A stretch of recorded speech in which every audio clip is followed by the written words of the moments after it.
The night was lively, and the audience was brimming with excitement as Stephen Colbert entered the studio with his usual wit and charm. Everything seemed like a regular episode of The Late Show, until the guest of the evening, Pam Bondi, walked onto the stage. Known for her legal acumen and sharp public presence, Pam Bondi was not a stranger to public confrontation. Colbert welcomed her with a sly grin, but from his very first line, it was evident this was going to be more than a light-hearted chat. His comments had a hidden edge, a tone of mockery disguised in humor. The audience laughed along, unaware of the storm that was about to unfold. As Colbert poked fun at her past legal decisions and political affiliations, Pam remained poised, listening carefully. She smiled, but her eyes hinted that she was not going to let this slide. The tension began to mount, and soon, the conversation shifted from humor to confrontation. Colbert, known for his satirical take on politics, didn't hold back. He joked about her positions during her tenure in Florida, calling them outdated and insensitive. "Are you still operating on laws written before email was invented?" He chuckled. The crowd erupted in laughter, but Pam didn't flinch. She kept her gaze steady, her body language calm. It was clear she was waiting for the right moment to respond. As the jabs kept coming, Colbert seemed confident, feeding off the energy of the room. But Bondi, a seasoned litigator, was clearly preparing her rebuttal. She wasn't going to raise her voice or match his sarcasm. Instead, she chose silence as her shielder until the right moment would arrive to turn the tables with precision. The more Colbert joked, the more the audience leaned in, but no one expected what Pam had in store. Then came the turning point. Colbert mocked one of her high-profile cases, suggesting she was more aligned with political interests than justice. That's when Pam leaned slightly forward and said with an unwavering tone, "Stephen, I came here for a conversation, not a comedy roast." The audience grew quiet. Colbert, momentarily stunned, attempted to laugh it off. But Bondi didn't stop. She continued, "There's a fine line between satire and slander, and I suggest you be careful not to blur it." The shift in the room was palpable. No longer was Pam just a guest being teased. She was now commanding the space. Colbert, usually quick with comebacks, found himself at a loss. Bondi's voice remained calm, yet each word struck harder than any joke Stephen had cracked all night. Bondi didn't let the silence drag. She smoothly transitioned into a critique of the media's portrayal of women in power. "When men make tough decisions, they're called strong leaders. When women do, we're labeled cold or cruel," she said. A few members of the audience clapped, hesitantly at first, then louder. Colbert tried to regain control of the narrative, interjecting with a smile, "Well, I wouldn't call you cruel, maybe just intense." Bondi didn't laugh. "Intensity is what justice demands,"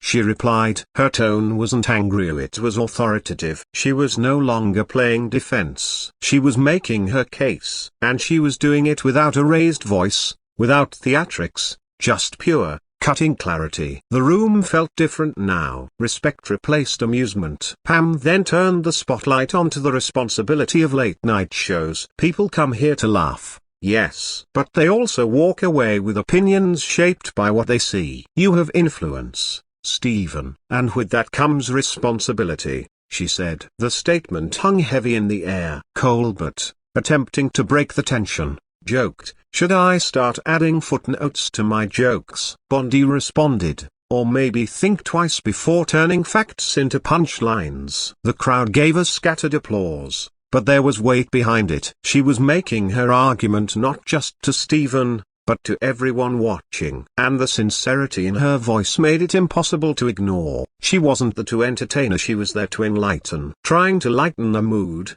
Stephen said, "I see you came prepared with legal ammunition." Pam smiled slightly and said, "I always come prepared. That's the first rule of law and life." The audience responded with cheers. Colbert, visibly adjusting in his seat, realized that this interview had turned into something more meaningful than planned. He nodded, conceding, "You've made some strong points." Pam leaned back and replied, "That's what happens when you listen instead of laugh." It was a mic drop moment, not delivered with arrogance, but with truth. Her calm demeanor and composed replies stood in contrast to the typical banter of the show. She had redefined the narrative with nothing but poise and facts. Stephen asked, "Do you think people misunderstand your intentions because of how you're portrayed?" Pam answered, "Absolutely. Most public figures are caricatured by media filters. But women, especially those in law and politics, are often simplified into extremes. Either we're villains or we're weak. There's no in-between." Her honesty struck a chord. The studio audience sat in attentive silence. No laughter, no heckling, just listening. She continued,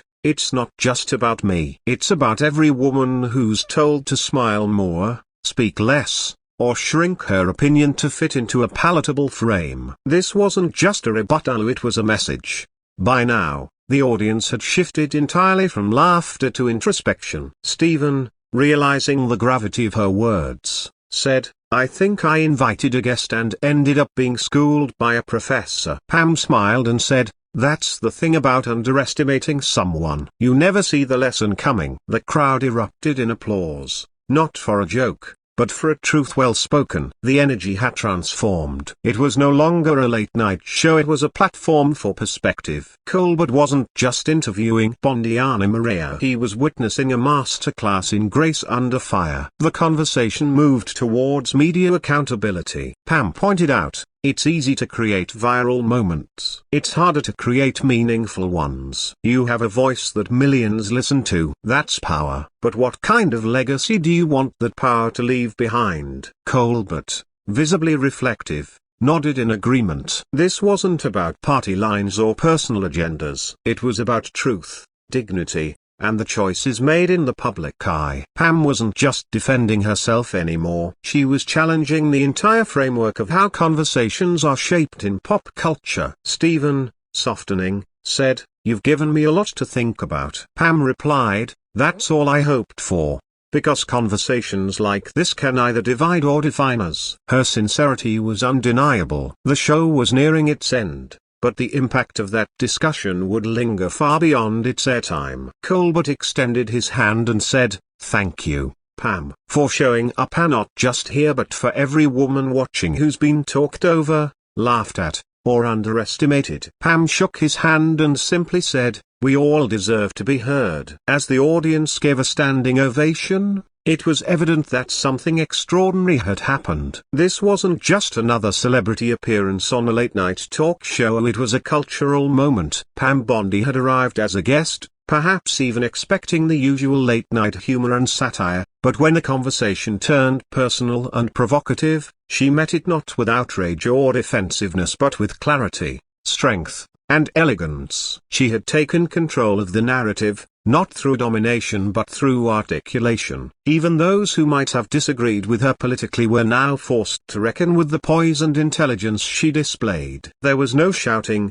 no slamming of fists, just well-thought-out arguments and undeniable confidence. The camera panned across the studio to reveal faces that were no longer laughing, but listening, as some visibly moved. Stephen Colbert, now clearly humbled, took a more respectful tone as he closed the segment. "Tonight, I learned that even comedians can get schooled on how to conduct a meaningful dialogue," he said, his voice tinged with genuine admiration. Pam smiled gently and said, "It's not about schooling, Stephen. It's about being willing to go deeper. Humor has its place, but so does honesty." That statement captured everything about the exchange. The applause that followed was different and no longer entertainment applause, but appreciation. Viewers across the country, watching from home, were already tweeting and posting clips of the moment. Pam Bondi just destroyed Colbert, with class. Read one post. Another said, "This is how you win a rumor with intelligence,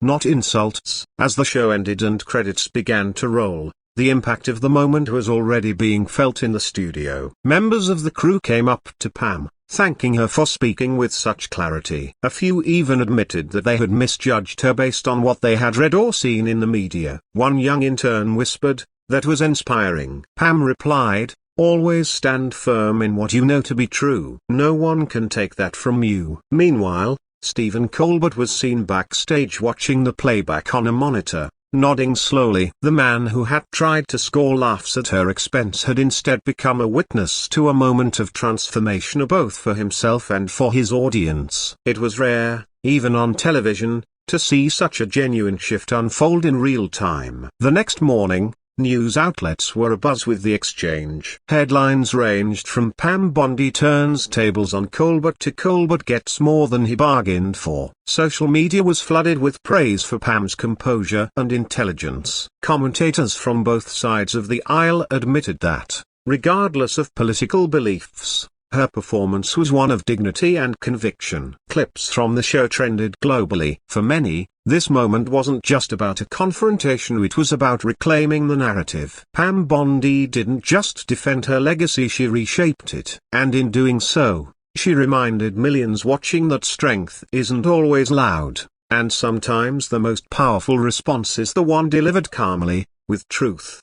In the days that followed, the clip continued to circulate, becoming a symbol of how a poised response can diffuse even the most biting criticism. Pam Bondi was invited to several other shows, not just to talk politics but to talk about the power of words, respect, and resilience. For Stephen Colbert, it was a lesson in humility and perhaps a reminder that even in satire, there's room for sincerity. The studio where laughter once reigned was now remembered as the place where silence, truth, and wisdom prevailed. And for everyone watching, it was a simple but profound lesson: never underestimate the strength of someone who knows who they are and stands tall in the face of mockery. Because sometimes, the quietest response is the one that leaves the deepest echo.